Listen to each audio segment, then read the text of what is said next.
Let's talk comics.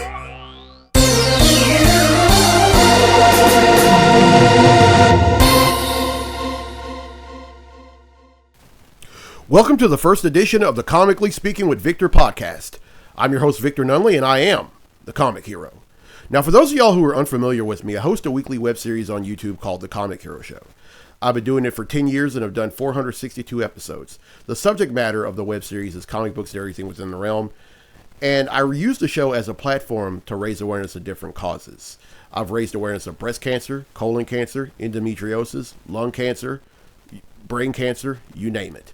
And then I celebrate certain holidays like Christmas, Halloween, Mardi Gras. Well, I am a Louisiana boy, so yeah. And on the last episode that I did, I raised awareness. On the last episode I celebrate Veterans Day.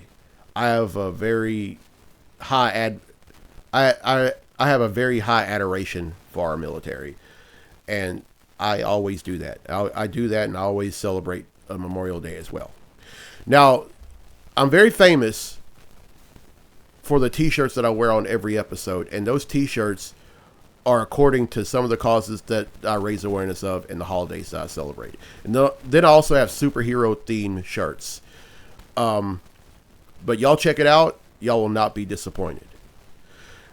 Now, the subject matter of this podcast is comic book news.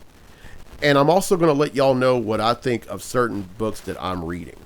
But before I dive into all that, I want y'all to get to know me. I want y'all to get to know Victor. I'm just going to start off by saying that I'm just a kid from North Central Louisiana. I'm the elder of two children. I was born in Minden, Louisiana. I was raised 13 miles away from Homer, Louisiana. And I collected comics when I was 16 years old, or as I like to call it, the journey. And it's been a great journey overall. It'll be 27 years. Was it 20? No, it'll be 26 years next month. I remember the exact day. It was Tuesday, December 23rd, 1997. My dad took my sister and me to do some last minute Christmas shopping for my mom. And we had a little more time to go before the mall closed. So my dad just let us buy whatever we wanted. My sister bought what she wanted, and then I went to Walden Books. And I'd already made up my mind that I was going to start reading comics, because before I used to collect trading cards, and I got tired of it because the only thing you can really do with trading cards is trade them and keep them in mint condition. You really can't do much of anything else. It just got really boring to me. So I go inside Walden Books, and I'm thumbing through some books, and I happened to see this one shot by DC called Superman Red, Superman Blue.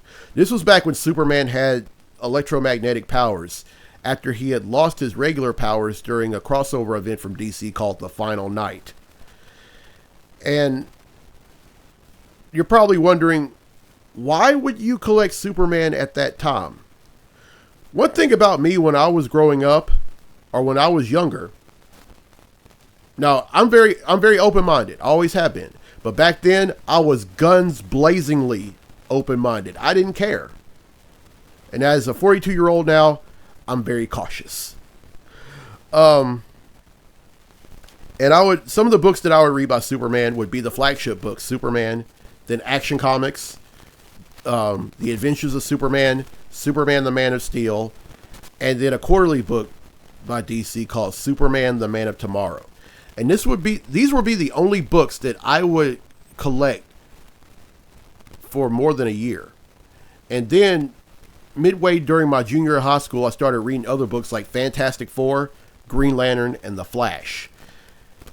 And then right after the start of my senior year, I started reading X-Men. I've always had this love for X-Men ever since I first played the arcade game. And then with the animated series that was on Fox from 92 to 97. And I tell you, I just love that show. So I wanted to read more. I wanted to read comics because even then I knew that if you just go by TV shows and movies, then you only know the gist. You don't know the true story. Comic books tell the true story. And then right after I graduated from high school and started college, I started reading Captain America, Iron Man, and the Avengers. And then in 2004, I started reading Spider-Man. In 2006, I started reading Batman. In 2007, I started reading Wonder Woman. And in 2008, I started reading Thor. Now, the main reason I wanted to read Thor was because of who was writing the book at the time. It was J. Michael Straczynski, who was one of the staff writers on the Twilight Zone series that was on CBS from 85 through 89. And then also created this awesome TV show, the science fiction space show that was on TNT called Babylon 5. I have the utmost respect for J. Michael Straczynski and his work. And his run on Thor did not disappoint. And that's still a book that I read to this day. Now, here's the misconception that folks often make about me in terms of this hobby. They all think that I read and collect every book that comes out. That is not true. I have my preferences. For a long time, I was a DC and Marvel guy. I would read absolutely nothing but DC and Marvel. And then I don't even read every DC and Marvel book that comes out. Although, somewhere along the way, right after I graduated from high school, I did read this this book from Cliffhanger. It was another independent publication. The book was called Battle Chasers. And I read the first 9 issues of that book before it was canceled. And I was so upset over the fact that it got canceled that I didn't even read another independent book. It wouldn't be until 2019 until I read another independent book. And that was a book from an independent label. I started reading Teenage Mutant Ninja Turtles, or the current publication back in 2019. I started off by reading the 100th issue, and I think it's at 144 now, and I've been reading it ever since. Although I have read, I have bought some books that came sooner earlier in that print. And then also I'm reading the Star Trek series from IDW, which is All-Star Star Trek. But then, and by the way, Battle Chasers is now back in print, and I've collected and read every book or every issue that has come out. But but one thing about me, I don't read. A lot of folks, I mean, one of my friends that I was in band with at Louisiana Tech many years ago, to this day still gives me a hard time because I don't read The Punisher. There's a reason why I don't read The Punisher. I don't read The Punisher because I don't agree with his tactics. The Punisher either tortures and or kills the bad guys. And there was someone was asking me, "Will you read Batman?" And I say, "Well, Batman won't torture you. And he won't kill you. He won't torture bad guys, and he won't kill bad guys, but he'll make you wish he did those things." He was pretty much a boogeyman. Like Batman, when he was, he's a little boy, Bruce Wayne and all that. His parents were murdered right in front of him. Now he could have let himself go and ended up doing the same thing that Joe Chill did to his parents, but instead he waged a war on crime. He did it in the loving memory of his parents, and he wouldn't do it the same way. And he wouldn't do what Joe Chill did. The Punisher, now, the difference between him is that he basically, like, this all got started even before his wife and son were murdered. By the way, he becomes the Punisher as a result of his of the two of them being murdered in broad daylight in Central Park. But the Punisher always had a very vengeful heart.